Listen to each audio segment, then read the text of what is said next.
ഇപ്പോൾ സംഭവിച്ചിരിക്കുന്ന 69 വയസ്സായിരുന്നു. കുറച്ചു കാലമായി അദ്ദേഹത്തിന് വിവിധ ആരോഗ്യ പ്രശ്നങ്ങളാൽ ചികിത്സയിലായിരുന്നു. അമൃത ആശുപത്രിയിൽ ഉൾപ്പെടെ അദ്ദേഹം നേരത്തെ ചികിത്സകൾ തേടിയിരുന്നു. ഇപ്പോൾ തികച്ചും അപ്രതീക്ഷിതമായി അദ്ദേഹം ചോറ്റാനിക്കരയിലെ അദ്ദേഹത്തിന്റെ വീട്ടിൽ അദ്ദേഹം കൃഷിയും മറ്റു കാര്യങ്ങളും മറ്റ് ഇപ്പോഴും ആരോഗ്യ പ്രശ്നങ്ങൾ ഉള്ളപ്പോൾ പോലും സാമൂഹികപരമായ ഇടപെടലുകൾ പരിമിതമായ തോതിലെങ്കിലും നടത്തിയിരിക്കുകയായിരുന്നു. എന്തായാലും തൃപ്പൂണിത്തുറ താലൂക്ക് ആശുപത്രിയിലാണ് അന്ത്യം സംഭവിച്ചിരിക്കുന്നത്. 48 വർഷം നീണ്ട ഒരു സിനിമാ ജീവിതത്തിൽ സിനിമയിലെ സമസ്ത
ഈ പറഞ്ഞ പോലെ സ്വന്തമായ വ്യക്തമായ ഒരു ശൈലി, അത് അദ്ദേഹത്തിന് മാത്രം അവകാശപ്പെട്ടതാണ്. സത്യത്തിൽ എന്നെ സംബന്ധിച്ചിടത്തോളം വ്യക്തിപരമായിട്ട് പറയുകയാണെങ്കിൽ എനിക്കൊരു തീരാ നഷ്ടം. കാരണം സുഖമില്ലാതായപ്പോ മുതലേ പല പല സ്ഥലത്ത് വെച്ച് ഞങ്ങൾ കണ്ടിട്ടുണ്ട്. കഴിഞ്ഞ വർഷം ക്രിട്ടിക് അവാർഡിന് ഞങ്ങൾ ഒരുമിച്ചുണ്ടായിരുന്നു. ഞാനാണ് ശ്രീനേട്ടനെ പിടിച്ചുകൊണ്ട് സ്റ്റേജിലേക്ക് പോയത്. ഒക്കെ എന്നെയും വലിയ ഇഷ്ടമായിരുന്നു. പക്ഷേ നഷ്ടം എന്ന് ഞാൻ ഉദ്ദേശിച്ചത്, അദ്ദേഹത്തിന്റെ തിരക്കഥയിൽ ഒരു സിനിമ ചെയ്യാൻ എനിക്ക് പറ്റിയില്ല. അദ്ദേഹത്തെ ഒരു കഥാപാത്രത്തിൽ അവതരിപ്പിക്കാനും അഭിനയിപ്പിക്കാനും എനിക്ക് പറ്റിയില്ല. നല്ല സുഹൃത്തുക്കളായിരുന്നു. സുഹൃത്തുക്കളെന്ന് പറയുന്നതിനേക്കാളും ഒരു ചേട്ടനെ പോലെ ഞാൻ അദ്ദേഹത്തെ സ്നേഹിച്ചിരുന്നു. മലയാള സിനിമയെ സംബന്ധിച്ചിടത്തോളം ഈ വേർപാട് ഒരു അസാമാന്യമായ ഒരു നഷ്ടം, തീരാ നഷ്ടം. ആരോഗ്യമായിട്ട് കുറച്ചു നാള് ഇരുന്നിരുന്നെങ്കിലും ശ്രീനേട്ടൻ അവിടെ ഉണ്ട് എന്ന് നമുക്ക് വിചാരിക്കാമായിരുന്നു. ഇതിപ്പോ അതില്ലല്ലോ.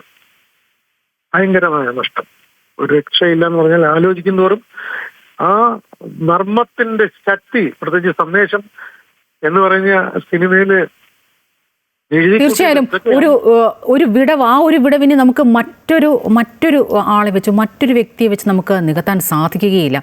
അദ്ദേഹത്തിൻ്റെ അത്രത്തോളം വൈവിധ്യമാണ് അദ്ദേഹത്തിൻ്റെ കഥാതിരക്കഥ. അതിനപ്പുറം അദ്ദേഹത്തിൻ്റെ കഥാപാത്രങ്ങൾ, നമ്മുടെ സമൂഹത്തിൻ്റെ ഏത് മേഖല, ഏത് വഴിയെടുത്തുകൊള്ളട്ടെ, അദ്ദേഹത്തിൻ്റെ അവിടുത്തെ ഒരു പ്രതിനിധി അല്ലെങ്കിൽ അവിടുത്തെ ഒരു പ്രതിബിംബം ശ്രീനിവാസൻ എന്ന നടൻ എവിടെയെങ്കിലും അഭിനയിച്ചിട്ടുണ്ടാകും.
അഭിനയിച്ചിട്ടുള്ള സിനിമകളുടെ നമ്മൾ അതിന്റെ ഒരു വിജയത്തിന്റെ ശരാശരി എടുത്ത് നോക്കിയാലും എനിക്ക് വളരെ 95% ഹിറ്റുകളാണ്. പരാജയങ്ങൾ അങ്ങനെ ഇല്ല, പരാജയപ്പെടാൻ പറ്റത്തില്ല. കാരണം നമ്മളെ ഞെട്ടിക്കുന്ന, അത്ഭുതപ്പെടുത്തുന്ന സിനിമകൾ തന്നെയാണ് അദ്ദേഹം ചെയ്തുകൊണ്ടിരുന്നത്, ഒരു സംശയമില്ല. ശ്രീനിവാസൻ എന്ന നടൻ, പകരം വയ്ക്കാനില്ലാത്ത ഒരു സുഹൃത്ത്, ഇത്രയും വർഷത്തെ ഒരു സിനിമാ മേഖലയിലെ ഈ രണ്ട് തലമുറകളെ താങ്കൾ നോക്കിക്കാണുകയാണ്. ഈ പഴയ സിനിമാ മേഖല, അതുമായി ബന്ധപ്പെട്ട പ്രവർത്തനങ്ങൾ, മേഖലകൾ, ഇപ്പോൾ ഏറ്റവും പുതിയ തലത്തിലേക്ക് സിനിമ എത്തി നിൽക്കുന്ന ഒരു സാഹചര്യം. ഈ രണ്ട് തലത്തിലും ഉൾക്കൊള്ളാൻ സാധിക്കുന്ന കാഴ്ചപ്പാടുകളും പ്രവർത്തനങ്ങളും എല്ലാമായിരുന്നു അദ്ദേഹത്തിൻ്റെത്. തീർച്ചയായിട്ടും അദ്ദേഹത്തിന് ഈ അസുഖം വന്നില്ലായിരുന്നെങ്കിൽ ഈ തലമുറയ്ക്കല്ല, ഒരു അടുത്ത തലമുറയ്ക്കും കൂടെ വേണ്ടി എഴുതാനുള്ള ബുദ്ധിയും ഭാവനയും ഒക്കെ ഉള്ള ഒരാളാണ്. പക്ഷെ അദ്ദേഹം തീരെ അവശനായി. ഇപ്പൊ എഴുതാനോ ചിന്തിക്കാനോ ആലോചിക്കാനൊന്നും പറ്റാത്ത രീതിയിലുള്ള ആരോഗ്യത്തിന്റെ ഒരു പ്രശ്നം പുള്ളിക്ക് ഉണ്ടായിപ്പോയി. അല്ലെങ്കിൽ ഈ തലമുറയെന്നും പറഞ്ഞൊന്നും പുള്ളിയെ പേടിപ്പിക്കാനൊന്നും പറ്റത്തില്ല. ഒരു തലമുറയ്ക്കും പുള്ളിയെ പേടിപ്പിക്കാൻ പറ്റത്തില്ല. അത്രയും അസാധാരണമായിട്ട് കഥ ചിന്തിക്കുന്ന ആളും കഥ ഉണ്ടാക്കുന്ന ആളും. അപ്പൊ അങ്ങനെ ഒരാൾക്ക് ഈ തലമുറയുടെ പ്രശ്നം ഒന്നും വരത്തില്ല. ഏറ്റവും നിസ്സാരമായ സംഭവങ്ങളെ പോലും അദ്ദേഹം പല ഇന്റർവ്യൂകളും നമ്മൾ കാണാറുള്ളതാണ്. ആ നർമ്മത്തിന്റെ മേമ്പൊടി ചേർത്ത് ഏറ്റവും പ്രത്യേകിച്ച് കുടുംബ കാര്യങ്ങളൊക്കെ അടക്കം പറയുമ്പോൾ കൂടി അങ്ങേയറ്റം രസകരമായ രീതിയിൽ അത് നമ്മൾ പ്രേക്ഷകർക്ക് മുന്നിൽ അത് അവതരിപ്പിക്കുന്നതിനുള്ള അദ്ദേഹത്തിൻ്റെ ആ രീതി, അത് എല്ലാ അർത്ഥത്തിലും ഒരുപക്ഷെ ആ കുടുംബം തന്നെ നമുക്കത്ര അന്യമായിട്ടുള്ളതല്ല. ഈ ധ്യാൻ ശ്രീനിവാസനാണെങ്കിലും വിനീത് ശ്രീനിവാസനാണെങ്കിലും അദ്ദേഹത്തിൻ്റെ ഭാര്യയാണെങ്കിൽ കൂടിയും അത്രയ്ക്കും രസകരമായി അദ്ദേഹം അവരെല്ലാം നമുക്ക് മുന്നിൽ അവതരിപ്പിച്ചു. അദ്ദേഹത്തിൻ്റെ രണ്ട് മക്കളെ പറഞ്ഞതുപോലെ മലയാള സിനിമയുടെ അവിഭാജ്യ ഘടകമായി മാറിക്കൊണ്ടിരിക്കുന്ന രണ്ടുപേർ, സ്വാഭാവികമായും നമ്മളെ ആ കുടുംബത്തോട്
ശ്രീനിവാസൻ എന്ന മഹാപ്രതിഭ, മഹാജീനിയസ്, എന്ത് പറഞ്ഞാണ് അദ്ദേഹത്തെ നമുക്ക് ഈ ഒരു സമയത്ത് ഓർമ്മിച്ചെടുക്കേണ്ടത് അല്ലെങ്കിൽ പറയേണ്ടതെന്നറിയില്ല. അത്രത്തോളം മലയാള സിനിമയ്ക്ക് ഇനിയൊരിക്കലും മാറ്റി നിർത്താനാകാത്തൊരു, പക്ഷേ ഇനിയൊരിക്കലും നേടാൻ സാധിക്കാത്ത ഒരു സ്വത്ത് അത് നഷ്ടമായിരിക്കുന്നു.